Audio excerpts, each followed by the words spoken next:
گزرتے وقت کے ہر لمحے میں تبدیلی ہوتی ہے، یہ لمحہ پھر نہیں پلٹتا، اس کی جگہ ایک نیا لمحہ نئے سوال پیدا کرتا ہے۔ جیسے جیسے ہم اپنی زندگی میں آگے بڑھتے ہیں، ہمارا سامنا بہت سے چہروں سے ہوتا ہے۔ اگر آپ بھی ان کو جاننا چاہتے ہیں تو business promotion network Pakistan لا رہا ہے پروگرام معمار پاکستان، بھولیے گا۔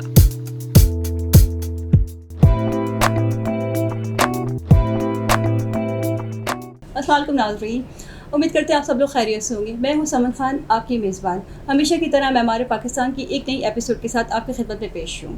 جیسا کہ آپ کو پتہ ہے، ہمارے اس پروگرام میں پاکستان کے مشہور لوگوں کی شخصیت، ان کے کام، ان کی زندگی کے بارے میں جاننے کے لیے کوشش کی جاتی ہے۔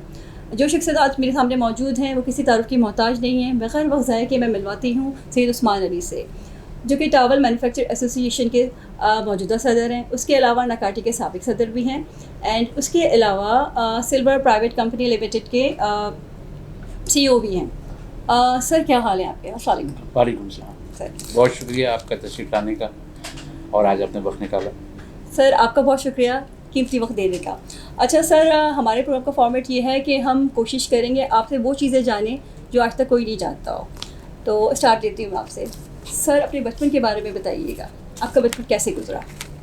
میری پیدائش جو ہے وہ نازم آباد کی ہے، کراچی کی، اور اس کے بعد پھر ہم فیڈرل بیریا شفٹ ہو گئے اور پھر وہاں پہ جو ہے میری ساری گروتھ وہیں کی ہے، اور پھر اس کے بعد جو ہے میں اس بزنس سے منسلک ہوا ٹاول مینوفیکچر کے، اور اس وقت جو تھا میں نے ایک اسٹارٹ لیا ایز اے ٹاول مینوفیکچر، اور انیشلی اس وقت جو ہے وہ 4 لوم سے میں نے اپنی فیکٹری اسی علاقے میں گبول ٹاؤن جو کہلاتا ہے وہاں پہ قائم کی، اور اس کا نام تھا اس وقت سٹیزن ٹیکسٹائل۔ سر میں پوچھوں گی آپ کے والد صاحب کیا کرتے تھے؟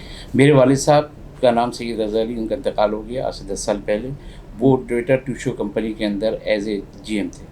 اوکے سر، میں آپ کے ایجوکیشن کے بارے میں پوچھوں گی، آپ نے تعلیم کہاں سے حاصل کی؟ میں نے کراچی سے میکینیکل انجینئرنگ۔ ماشاء اللہ۔ اچھا سر، بچپن کے بارے میں بتائیں، آپ کیسے تھے؟ شرارتی تھے، معصوم سے تھے، یا صرف اسٹڈی کرنے والے پڑھاکو سے؟ نہیں، پڑھاکو تو ہم کبھی بھی نہیں رہے، اور شرارت کا بھی کوئی ایسا خاص دخل نہیں تھا، ایک عام سے تھے، اور بس ایک اپنا روٹین کے اندر زیادہ چیزوں کو رکھا، اور کہیں پہ بھی کوئی ایسی نمایاں ایکٹیویٹی نہ اسپورٹس میں رہی، نہ شرارتوں میں رہی، نہ کہیں پہ۔ تھوڑی بہت تو ہر بچہ شرارت کر ہی لیتا ہے۔ مطلب عام طور پہ بوائز جو ہے زیادہ نوٹی ہوتے ہیں نا، اما ابا پٹائی بھی کرتے ہیں، کچھ ایسا رہا آپ کے ساتھ؟ نہیں، میرے والد صاحب نے، مجھے یاد نہیں پڑتا کہ کبھی کوئی اس طرح کی، والدہ البتہ جو ہے وہ چیزوں کے لیے منع کرتی تھیں، اور ان کی ایک اپنی گائیڈ لائن ہوتی تھی، اور میری والدہ نے بہت تربیت کی، اور انہوں نے جو ہے ہمیشہ جو ہے، اور اس کے ساتھ ساتھ میری دادی کی بہت تربیت ہوتی تھی، اور دادی کے رولس اینڈ ریگولیشن جو تھے میرے وہ بڑے سخت ہوتے تھے، اور اس کو فالو کرنا ہوتا تھا۔ یعنی کہ جیسے انہوں نے ایک رول بنایا ہوا تھا کہ چراغ جل جانے کے بعد جو ہے کوئی بچہ گھر سے باہر نہیں رہے گا، یعنی مغرب کی اذان ہونے سے پہلے آپ کو گھر میں داخل ہونا ہے۔ اگر اذان نہیں ہو گئی اور آپ بعد میں داخل ہوئے تو بس آپ کا پرابلم ہے۔ تو پھر کیا پٹائی ہوتی تھی؟ نہیں، پٹائی تو نہیں ہوتی تھی، لیکن وہ جو پریشر ہوتا تھا، اور پھر وہ جو اتنی دیر آپ کو کچھ چیزیں فیس کرنی ہوتی تھی، وہی بہت تھی۔ اچھا صحیح۔ اچھا سر، آپ کے بچپن کے خواب کیا تھے؟ آپ کیا چاہتے تھے؟ بچپن میں تو میرا کوئی خواب نہیں تھا، ہاں البتہ جب میں گریجویشن کمپلیٹ کر رہا تھا تو اس وقت میری خواہش تھی کہ کوئی ایسا کام کیا جائے جس سے ایک ہینڈسم لائف گزرے، کیونکہ بیسکلی جو میری فیملی ہے وہ پوری جو ہے وہ سروس کلاس ہے۔ میرے چچا جو تھے وہ پروفیسر تھے اسلامیہ کالج کے اندر، اور اسی طریقے سے میرے ماموں وغیرہ بھی جو تھے وہ بھی ایجوکیشن لائن میں بھی تھے۔ تو ہمارے ہاں جو ہے وہ کوئی اتنا زیادہ جو تھا وہ لیوش کانسیپٹ نہیں تھا، اور مجھے کچھ چیزیں جو تھیں وہ اچھی لگتی تھیں، تو اس کے لیے میرے پاس ایک ہی واحد راستہ تھا کہ میں کوئی نہ کوئی بزنس کروں، لیکن بزنس ہماری فیملی میں تھا نہیں، تو اب میں بزنس کروں کیسے؟ تو میں نے اسٹارٹ بزنس جو لیا تھا وہ میں نے لیا تھا آئس کریم کی سپلائی سے۔ ایک آئس کریم مینوفیکچر ہوتا تھا بہادر آباد کے اوپر، وہ بلک میں آئس کریم پروڈیوس کرتا تھا۔ تو میرا کانسیپٹ یہ تھا، اس وقت میں نے ٹرائی کیا تھا، کوشش وہ فیل ہو گیا، میرا بزنس کامیاب نہیں ہوا، کہ میں جو ہے کیٹرنگ جو یعنی جو شادی بیاہ ہے اس میں ایز اے ڈیزرٹ جو ہے وہ میں آئس کریم دوں۔ تو وہ وہاں پر جو ہے میں نے وہ شروع کی، کوشش کی، سیمپلنگ بھی کی، لیکن وہ میرا کام چلا نہیں، اور اس کا نام تھا اوزبرو۔ پھر میں نے اوزبرو کے نام سے ایک اور کام شروع کیا۔ وہ چونکہ ایجوکیشن سے ہمارے گھر کے لوگوں کی وابستگی تھی، تو میں نے سائنٹیفک سپلائی کا ایک بزنس شروع کیا، جو انسٹرومنٹس سپلائی ہوتے ہیں لیب کے لیے 9th 10th first year second year کے اندر، تو وہ ایکوپمنٹس میں نے سپلائی کرنا شروع کیے، اور پھر وہاں سے میں نے اپنا کنٹرول کیا۔ لیکن اس کے اندر بھی جو تھا وہ بہت مشکلیں تھیں کہ میں بہت ینگ تھا، اور مجھے وہ جو ٹینڈر کی ٹیکٹکس ہوتی ہیں اور جو گورنمنٹ کے کانٹریکٹ لینے ہوتے ہیں، اس وقت بھی سارا بزنس گورنمنٹ میں تھا، پرائیویٹ اس وقت اتنے ادارے تھے نہیں۔ تو میں بات کر رہا ہوں 1986-87 کی۔ تو وہ پھر میں سے نہیں ہو پایا، تو میرے ماموں نے ایک فیکٹری لگائی ہوئی تھی یہاں پہ کپڑے کی، تو ان سے میں نے تھوڑا سا نو ہاؤ لی، اور نو ہاؤ لینے کے بعد میں نے جو ہے پھر یہاں پہ 4 رومیں لگائیں، اور میں نے کہا یہ ٹاول بزنس سٹارٹ کیا جائے۔ اس کے اتفاق ایسا تھا کہ میں نے جب بزنس سٹارٹ کیا تو مجھے نہیں پتا تھا کہ ٹاول کون خریدتا ہے اور میں یہ کیوں لگا رہا ہوں، لیکن مجھے صرف ایک تھا کہ میں نے بزنس کرنا ہے، اور بزنس اس لیے کرنا ہے کہ مجھے ایک ہینڈسم پیسے چاہیے۔ مطلب آپ کا ایمبیشن تھا کہ آپ کو کاروبار میں ہی آنا ہے، آپ کو کاروبار میں کیوں آنا ہے کہ پیسے کمانے ہیں۔ پیسے کیا کمانے ہیں؟ ایک ہینڈسم پیسے کمانے ہیں۔ صحیح، اور آپ نے اچیو بھی کیا یہ گول نا ماشاء اللہ سے؟ ہاں، اللہ تعالیٰ نے اچیو کرایا۔ صحیح ہے۔ اچھا سر، میں آپ کی کوئی ایسا واقعہ سننا چاہوں گی جوانی کا، کوئی ایسا دلچسپ واقعہ ہو جو آپ کو یاد ہو اور ابھی بھی اس کو سوچ کے آپ کو ہنسی آتی ہو؟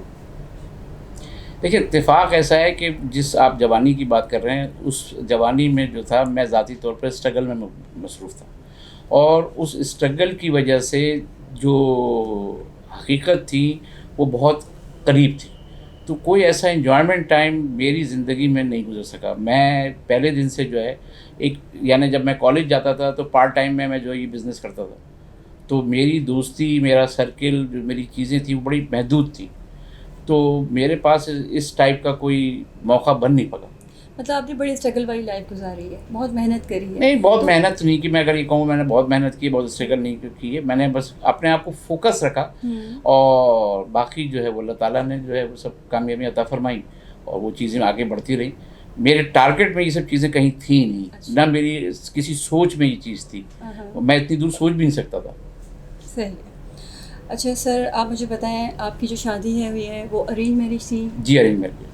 اور آپ کی فیملی میں ہوئی ہے؟ اور اپنی فیملی کے بارے میں بتائیے گا۔ میری فیملی میں ہوئی ہے، میرے تایا کی بیٹی ہیں جو میری وائف ہیں، اور میرے والدین نے یہ فیصلہ کیا، کیونکہ میں نے بتایا نا کہ میرے پاس ان سب چیزوں کے لیے اتنا ٹائم تھا نہیں کہ میں ان چیزوں کو دیکھ سکتا ہوتا یا میں اس چیزوں کے لیے ٹائم دے سکتا ہوتا۔ میں تو اپنے ٹارگٹ میں مصروف تھا، اپنی چیزوں میں انوالو تھا، تو میرے کو ان سب چیزوں کے لیے وقت تھا ہی نہیں میرے پاس۔ مطلب جو لائف کی انجوائمنٹ ہے وہ آپ نے صحیح سے انجوائے نہیں کری، سارا کام پہ فوکس رہا آپ کا، یا پھر کام کرتے رہے، ٹائم ہی نہیں ملا؟ لیکن میں اکثر لوگوں سے پوچھتا ہوں انجوائمنٹ نا، تو میں یہ سمجھتا ہوں انجوائمنٹ جو ہوتا ہے نا وہ آدمی کا پیشن ہوتا ہے، کہ وہ اگر اس کا پیشن کوئی ہے تو وہ انجوائمنٹ ہے۔ میں اپنے بزنس کو، آج بھی اپنے کام کو جو ہے نا، میں ابھی بھی میں گیا ہوا تھا چھٹیوں پہ فیملی کے ساتھ، لیکن شاید مجھے وہاں پہ وہ مزہ نہیں آیا جو مجھے اپنے آفس میں یا اپنے لوگوں سے کام کر کے یا چیزوں کے اندر جو میں جتنا ریلیکس یہاں سمجھتا ہوں، شاید ویکیشن پہ میں نہیں سمجھتا۔ ویکیشن پہ تھک ہی جاتا ہے آدمی، لیکن لوگ کہتے ہیں کہ نہیں، ویکیشن ہونی چاہیے، ریٹائرمنٹ ہونی چاہیے، اور یہ سب چیزیں ہونی چاہیے، اور میں کتنا کام کروں۔ یہ باتیں عجیب سی لگتی ہیں، میں نے کبھی اپنی زندگی میں فیل نہیں کی، ہو سکتا ہے یہ صحیح کہہ رہا ہوں۔ ایکچولی یہ کہ آپ نے بڑی چھوٹی سی ایج میں اسٹارٹ لیا ہے گا کام کو بھی، اور کیونکہ پھر آپ اتنا یوز ٹو ہو گئے اور فیملی کو زیادہ ٹائم نہیں دے پاتے ہوں گے کام کی وجہ سے، تو یہ فیملی کے ساتھ بھی دیکھیں، فیملی کی کسی بھی فیملی کے اندر ایک ایکسپیکٹیشن ہوتی ہے، اور وہ یہی ہوتی ہے کہ وہ اپنے ہیڈ آف دی فیملی سے کہ وہ اس کو ایک اچھا ایٹماسفیئر پرووائڈ کریں، جس کے لیے ہم کوشش کرتے ہیں کہ بھائی ان کو بیٹر سے بیٹر ایٹماسفیئر پرووائڈ کریں، ان کو سیکیور رکھیں، ان کو کسی پرابلم میں نہ جانے دیں۔ Thank you. We will be right back after a short break.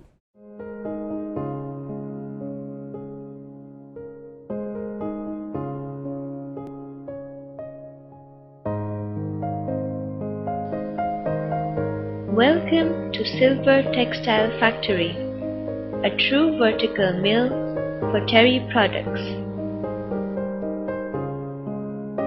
Silver Textile Factory started operations in 1982 and since then supplying quality bath and kitchen products to its valued and highly praised customers around the globe, especially to USA and European part of the world.